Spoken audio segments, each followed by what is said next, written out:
মেয়ে বাড়ি ফেরার পর আপনি কথা বলেছেন? হ্যাঁ, কথা বলেছি।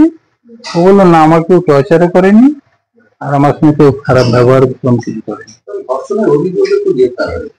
আমি আর জানি না ওটা ঠিক। কি চাইছেন আপনারা, কি চাইছেন? আমরা কি জানি, আমার মেয়েকে ফিরে পেয়েছি, আমার মেয়ে নর্মাল। তার সঙ্গে যে অ্যারেস্ট হয়েছে তার সঙ্গে মেয়ে কি সম্পর্ক আপনি জানতে পেরেছেন? কোনো সম্পর্ক নেই। বলছি ইনস্টাগ্রামে পরিচয়, না, ইনস্টাগ্রাম থেকে পরিচয় হয়ে মেয়েকে দেখেছিল। কোনো সম্পর্ক নেই ওর সঙ্গে। মেয়ের সঙ্গে এখনো পর্যন্ত পরিষ্কার ভাবে আপনি কথা বলতে না, পেরেছেন? পরিষ্কার ভাবে কথাটা আমি বলতে পারিনি। ও এখন সারা রাত ঘুমাচ্ছে। কেমন, ও উঠলে পরে আমি কথাবার্তা বলবো, পুরোপুরি কথাবার্তা। তারপরে পুরো বিষয় জানতে পারেন। হ্যাঁ। মেয়ে কি করতে গিয়েছিল কালকে? মেয়ে ও যেখানে স্টাডি করে সেখানে একটা কি কাগজ জমা দিতে গিয়েছিল। তারপরে ছেলের সঙ্গে কিভাবে পরিচয় হলো? তা আমি সেটা এখন বলতে পারছি না। সময় লাগবে আদৌ, কথা বলতে? হ্যাঁ সময় লাগবে।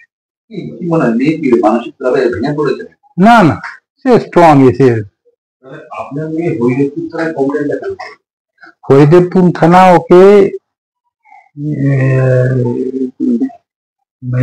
কোথা থেকে পেয়েছে আমি জানি না। আমি সেটা ওরা বলেনি, আমি জিজ্ঞেসও করিনি। কেমন, ওরা বেশিক্ষণ কথাবার্তা আমার সঙ্গে বলে। কমপ্লেন ও বললো আমাকে বলেছে, আমাকে দিয়ে লিখিয়ে নিয়েছি যেগুলো আমার আমাকে। হ্যাঁ, আপনারা থানায় কবে যাবেন বা কথা বলবেন পুলিশ অফিসারদের সঙ্গে? আমি ওভার ফোন কথা বলবো, আইসির সঙ্গে বলে দিয়েছি। অভিযোগটা কি আপনার মেয়ে করেছে? অভিযোগটা সেটা এখন বলছে না, আমার সবকিছু আমাকে যে লেখানো হয়েছে আমি লিখিনি। ওখানকার কে বলেছে। মেয়ে কি প্রমাণ মধ্যে রয়েছে কি মনে হয়? না না, সে একদম পুরোপুরি ফিট। অভিযোগটা কে লিখিয়েছে? অভিযোগটা কে লিখেছে সেটা এখন আমি ওর কাছ থেকে ভালোভাবে দু একদিন পরে জানতে পারবো। গতকাল ঠিক আপনি কখন ফোন পান, কি ঘটনা ঘটেছে? 9:34, রাত্রি 9:34 আমার মেয়ে ফোন করেছিল যে ও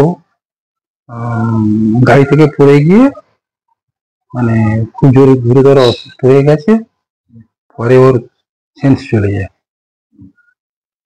সেটা কোন জায়গায়, লোকেশনটা ঠিক ও বুঝতে পারেনি। তারপরে কি ঘটলো? তারপরে আমি ওকে খুঁজতে গিয়েছিলাম, রেস্কিউ করতে, কিন্তু ওখানে ছিল না। হ্যাঁ, আমি তারপরে খোঁজাখুঁজির পর ওর লোকেশনে জানতে পারলাম যে পিজিতে ওখানে আছে, পিজিতে আছে, মানে লোকেশন দেখাচ্ছে সোমনাথ পন্ডিত স্ট্রিট, নিউরোলজি ডিপার্টমেন্টে। ওখানে আমি যাই এবং গিয়ে ওখানে খোঁজ খবর নিয়ে তারপরে জানতে পারি যে ও হরিদেব থানা ওকে রেস্কিউ করে রেখে দিয়েছে। ওখানে যাই, আমি মানে ওখানে পুলিশকে বলি যে ওরা একটা অভিযোগের কথা বলেছে, কিন্তু আমার মেয়ের কাছে আমি যা জানলাম যে এরকম কোনো ঘটনাই ও বলছে ঘটেনি। তারপর কি বললো পুলিশ? বলছে আমি একটা এফআইআর করেছি, একটা ছেলেকে অ্যারেস্ট করেছি। আপনি মেয়ের সঙ্গে আমি মেয়ের সঙ্গে কথা বলে জানলাম, মেয়ে বললো না এরকম কিছু হয়নি, আমাকে পুলিশ বলছিল আপনি মেডিকেলে গিয়ে বলবেন, আমি সেগুলো কিছু বলিনি ওগুলো।